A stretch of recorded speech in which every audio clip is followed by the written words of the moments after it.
जय श्री माधव। आज मैं आपको बताना चाहता हूँ कि पिछले कल्प में भगवान ने जो है पिछले कलयुग में भगवान कल्कि ने किस तरह से म्लेच्छों का वध किया था।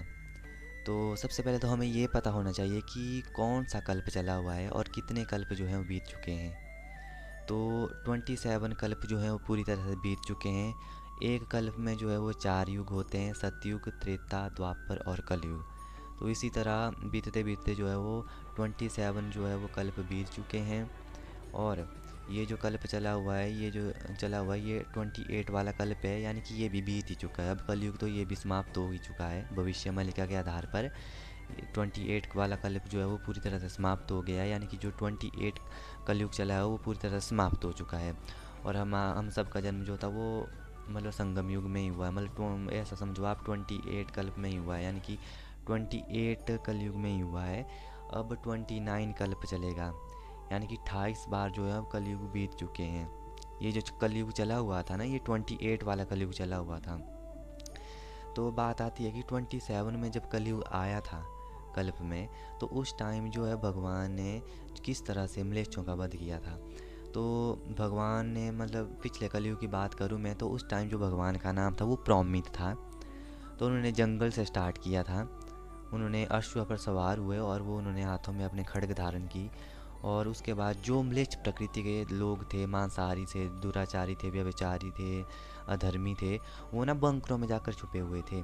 क्योंकि उस टाइम भी इसी तरह से ही तृतीय विश्व युद्ध हो रहा था। उस टाइम भी ऐसे ही भारत, चाइना, पाकिस्तान, बांग्लादेश, अमेरिका, इनके बीच जो है युद्ध हो रहा था। उस टाइम भी ऐसे ही थी पृथ्वी के हालात। जिस टाइम हर साल हर हर हर कल्पों में इसी तरह से भारत, पाकिस्तान, चाइना, इनके बीच युद्ध होता है। तो उस टाइम भी ऐसा ही हुआ था और लोग जो हैं वो बंकरों में जाके छुपे हुए थे। तो कल की भगवान ने जो है प्रौमित ने तो उन्होंने जंगल से स्टार्ट किया था, उन्होंने जंगलों से स्टार्ट किया था। तो जो लोग बंकरों में जाकर छुपे हुए थे, भगवान ने उनको अपने हाथों से ऐसे बाहर निकाल कर उनका वध किया था। जिस तरह टिड्डे मकोड़ों को ज़मीन से निकाला जाता है, उसी प्रकार भगवान ने भी उन दुराचारियों को, उन पापियों को धरती से, उन बंकरों से बाहर निकाला था और उनका वध किया था। तो इस टाइम भी यही होगा। इस टाइम जो है भगवान का नाम जो है माधव है, जो कि धरा अवतरण कर चुके हैं। इस टाइम वो 21 या 22 साल के करीब हैं। तो उनका धरा अवतरण हो गया है। और वो जो है इस बार भी वो इसी तरह से वो जो है वो दुष्टों का वध करेंगे, दुराचारियों और व्यभिचारियों को और म्लेच्छों का वध करेंगे। तो जो है वो इस बार भी घोड़े पर भी सवार होंगे वो। और उनका जो उनका कॉस्ट्यूम जो होगा वो ना सिख की तरह होगा। जैसे सिख करते हैं, उनके सिर पे पगड़ी होगी, हाथ में तलवार होगी।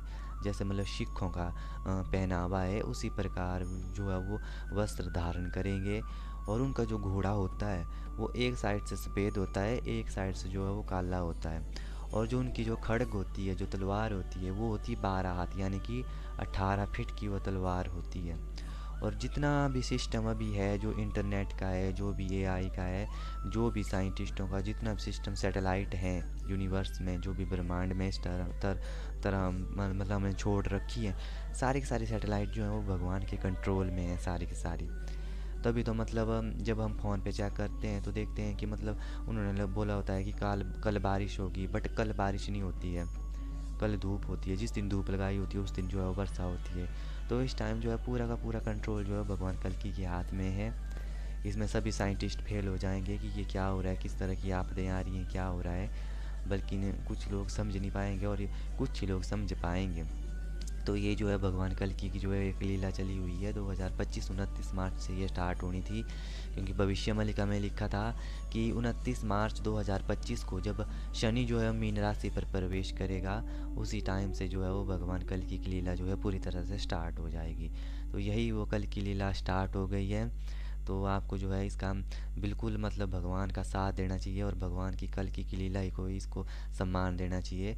और आपको धर्म की स्थापना के लिए भगवान का साथ अवश्य देना चाहिए। तो जय श्री माधव।